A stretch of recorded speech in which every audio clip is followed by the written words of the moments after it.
কে tiffin খেয়ে নিয়েছে? কেউ না। তুমি কার টিফিন খেয়েছো? এখনই তো বললে কোন বাচ্চা টিফিন খেয়ে নিয়েছো? কার টিফিন খাওনি এখন? ও স্কুলে কি পড়িয়েছে? অখ। অখটা আবার কি?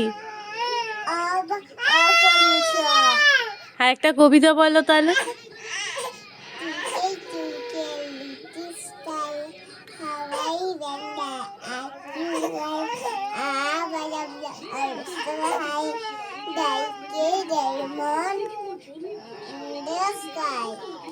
এবার বলে দাও যে আমার কবি আমার আমার ইয়ে কি বলে, আমার কবিতাটা ভালো লাগলে সবাই লাইক কমেন্ট করবে বলে।